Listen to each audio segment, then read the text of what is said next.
So, hello everyone and welcome to the part 2 UPSC. This is the complete economy series for UPSC और हम लोग follow कर रहे थे हमारा बैंकिंग सेक्टर। लास्ट क्लास में हमने ये देखा था कि 1947 में इंडिया आजाद हो गई थी और उसके जस्ट अगले साल ही 1948 में reserve bank of India transfer to public ownership act लाया गया, जिसके तहत 1949 में हमारी आरबीआई नेशनलाइज हो गई थी। उसके कुछ सालों बाद 1955 में हमारे इंपीरियल बैंक ऑफ इंडिया को भी नेशनलाइज कर दिया गया था और ये बन गया था स्टेट बैंक ऑफ इंडिया। उसके कुछ ही साल बाद क्योंकि बैंकिंग सेक्टर में और ज्यादा इंक्लूजन की जरूरत थी और ज्यादा से ज्यादा लोग बैंकिंग सर्विसेज का इस्तेमाल करें, डिपॉजिट्स करें, इन सारे रीजन से एसबीआई सब्सिडियरी बैंक्स एक्ट लाया गया 1959 में, जिसके तहत जितने भी छोटे छोटे बैंक्स थे जो कि हर एक प्रिंसली स्टेट्स में थे, उन सबको भी एसबीआई का पार्ट बना लिया गया। तो 1959 आते-आते तक हमारे पास आरबीआई नेशनलाइज हो चुकी थी, एसबीआई नेशनलाइज हो चुकी थी और ये कुछ रीजनल बैंक थे जो कि एसबीआई के एसोसिएट्स बना दिए गए थे।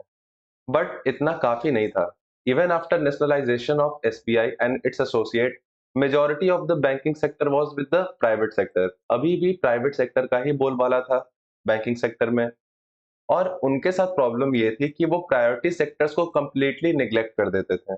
जैसे कि उन्हें कोई फायदा नहीं है यहाँ के किसानों को लोन्स देके, एग्रीकल्चर में इन्वेस्ट करके। छोटे-छोटे जो बिजनेस हाउसेज हैं, कॉटेज इंडस्ट्रीज हैं, सारे small and marginal small industries हैं, इन सारे में उनको खुद का प्रॉफिट नहीं दिखता था और इस कारण से वो इसमें इन्वेस्ट नहीं करना चाहते थे। तो इस कारण से हमारी जो प्रायोरिटी सेक्टर्स थे जैसे कि एग्रीकल्चर और स्मॉल इंडस्ट्रीज, ये सारे ग्रो नहीं कर पा रहे थे और जरूरत थी अब मास नेशनलाइजेशन की, क्योंकि जो अगर सरकारी बैंक होगी तो वो एग्रीकल्चर पे भी ध्यान देगी, छोटे छोटे एंटरप्राइजेस पे भी ध्यान देगी, क्योंकि उसका मेन मोटिव प्रॉफिट नहीं होता बल्कि इकोनॉमिक ग्रोथ होता है नेशन का। तो इस कारण से जरूरत थी अब मास नेशनलाइजेशन की और इसीलिए 1969 में हमारे पार्लियामेंट ऑफ इंडिया ने एक एक्ट लागू किया जिसका नाम था बैंकिंग नेशनलाइजेशन एक्ट 1969। इसके तहत 14 बैंक्स को नेशनलाइज कर दिया गया, which accounts for 85% of the total banking business in India. उस समय का जितना भी बैंकिंग बिजनेस होता था उसका 85% को नेशनलाइज कर दिया गया। उसके कुछ साल बाद 1980 में फिर से एक एक्ट लाया गया, banking companies acquisition and transfer of undertaking act, और इसमें 6 और बैंक्स को नेशनलाइज कर दिया गया। इस तरीके से हम लोग देख सकते हैं कि 1980 आते आते तक हमारा बैंकिंग सेक्टर 100% नेशनलाइज हो चुका था। और इसका फायदा क्या हुआ? इससे ये हुआ कि फाइनेंशियल इंक्लूजन आया हमारे इकोनॉमी में। ज्यादा से ज्यादा लोग अब अपने डिपॉजिट्स बैंक में करना स्टार्ट कर दिए थे, बैंकिंग सर्विसेज अवेल करना स्टार्ट कर दिए थे, छोटे छोटे गांव तक भी हमारी बैंकिंग सर्विसेज पहुंच चुकी थी। और अब जितने भी प्रायोरिटी सेक्टर थे जैसे कि एग्रीकल्चर और एसएमएसईज, इनके पास भी फंड पहुंच रहा था, इनके पास भी कैपिटल जा रहा था। साथ ही साथ बैंकिंग सिस्टम में पब्लिक का एक ट्रस्ट भी आ चुका था कि ये तो अपने सरकार की बैंक है, तो ये हमारे पैसे लेके भाग तो नहीं सकती है। तो इन सारे कारणों से जो बैंकिंग सेक्टर का नेशनलाइजेशन हुआ, 100% हुआ, हमारी फाइनेंशियल इंक्लूजन काफी बढ़ गई और लोगों का ट्रस्ट भी इसमें आने लगा था धीरे धीरे।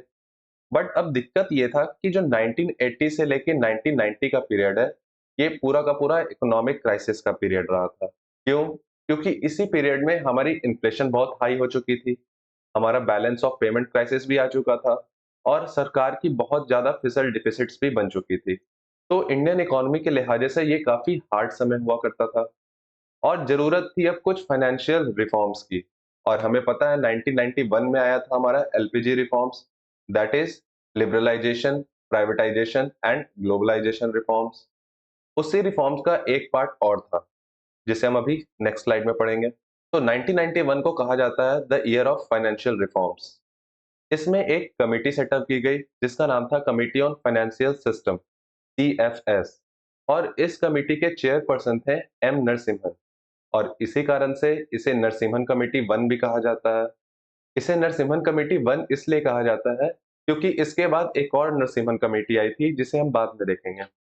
तो फिलहाल ये है हमारी नरसिम्हन कमेटी वन और इसका काम ये था कि जितने भी इंडियन फाइनेंशियल सिस्टम के एस्पेक्ट्स हैं उन सारे को एग्जामिन करना और ये देखना कि कहाँ पे किस लेवल की रिफॉर्म की जरूरत है। जिसमें कि हमारा capital market, money market, insurance sector, payment and settlement system, regulatory framework, banking sector and non banking financial companies, ये सारे शामिल थे।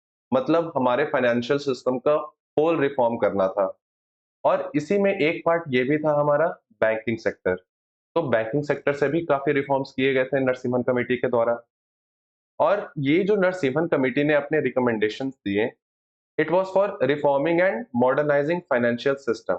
हमारे फाइनेंशियल सिस्टम को रिफॉर्म करने के लिए, मॉडर्नाइज करने के लिए कुछ रिकमेंडेशन दिए। और उन्हीं रिकमेंडेशन के बेस पे हमारी फाइनेंशियल सिस्टम को फिर से स्ट्रक्चर किया गया, रीस्ट्रक्चर किया गया। तो अगर देखा जाए नरसिम्हन कमेटी वन की ये जो रिकमेंडेशन है, it is a part of the LPG reforms. ये भी एलपीजी रिफॉर्म्स क्योंकि बहुत वास्ट लेवल पे हुए थे, मैक्रो लेवल पे हुए थे रिफॉर्म्स, तो उसका एक पार्ट ये भी है। आगे बढ़ने से पहले एक छोटी सी रिक्वेस्ट है कि अगर आपको ये वीडियोस अच्छी लग रही हैं तो इन्हें प्लीज लाइक और सब्सक्राइब करें और अपना सपोर्ट शो करें, क्योंकि 72.1% ऐसे व्यूअर्स हैं जिन्होंने सब्सक्राइब नहीं किया है। So please show your support and subscribe to this channel.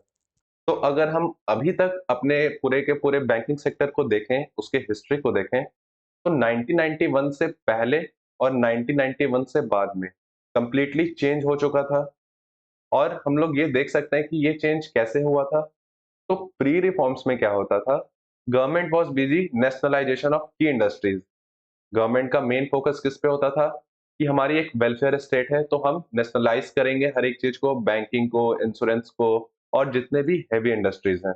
Government was playing a dominant role in directing economic activity. जितनी भी इकोनॉमिक एक्टिविटी थी वो काफी रेगुलेटेड थी। सब पे आरबीआई का, गवर्नमेंट का कुछ ना कुछ कंट्रोल था, कुछ ना कुछ तरीके से वो रेगुलेट करते थे। इस टाइम को हम लोग लाइसेंस राज सिस्टम भी बोलते हैं, क्योंकि हर एक चीज के लिए आपको लाइसेंस लेने की जरूरत पड़ती थी। और उस लाइसेंस को लेने के लिए आपको बहुत मशक्कत करनी पड़ती थी। तो प्री रिफॉर्म्स पीरियड में लाइसेंस राज भी एक एस्पेक्ट था। साथ ही साथ हमारा जो प्राइवेट सेक्टर का पार्टिसिपेशन था, वो काफी लिमिटेड था और उसे भी बहुत ज्यादा रेगुलेट किया जा रहा था। बट 1991 में रिफॉर्म्स जब आ गए, एलपीजी रिफॉर्म्स आ गए, उसके बाद चीजें काफी चेंज हो गई। पोस्ट रिफॉर्म्स में अब क्या था, गवर्नमेंट का अप्रोच शिफ्ट कर गया इंटरवेंशनिस्ट पॉलिसी से more market oriented approach. Interventionist policies क्या होती हैं? जब सरकार ज्यादा इंटरवेंशन करता है, तो इंटरवेंशन का मतलब क्या होता है, हर एक चीज में घुसना। तो उस समय क्या होता था, गवर्नमेंट हर एक चीज में घुसती थी, मतलब प्राइवेट सेक्टर के काम करने में हर एक चीज को रेगुलेट करती थी, काफी ज्यादा इंटरवेंशन करती थी। लेकिन अब क्या हो गया था, पोस्ट रिफॉर्म में एक ज्यादा मार्केट ओरिएंटेड अप्रोच लिया गया था इकोनॉमिक डेवलपमेंट का। मतलब जो होगा हम मार्केट पे देख लेते हैं, मार्केट पे छोड़ देते हैं कि कितना सप्लाई आ रहा है, कितना डिमांड है। जाहिर सा बात है, अगर डिमांड बढ़ेगा तो उसकी सप्लाई भी बढ़ेगी।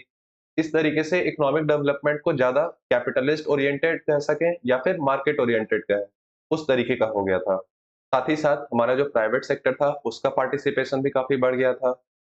तो इस तरीके से हम लोग देखते हैं कैसे 1991 के बाद पूरा का पूरा बैंकिंग सेक्टर ही चेंज हो गया था। अगर बात की जाए तो सिर्फ बैंकिंग सेक्टर नहीं, बल्कि पूरा का पूरा इकोनॉमिक स्ट्रक्चर ही चेंज हो गया था हमारा 1991 के बाद। तो आखिर ऐसा क्या था नरसिम्हन कमेटी वन के रिकमेंडेशंस में, कमिटी ऑन फाइनेंशियल सिस्टम जिसे कहा गया था, उसकी क्या-क्या रिकमेंडेशन थी? इन सारे चीजों पे हम लोग बात करेंगे अपने नेक्स्ट वीडियोस में। तब तक के लिए बने रहें हमारे चैनल पार्ट 2 यूपीएससी पे। All the best everyone and have a good life.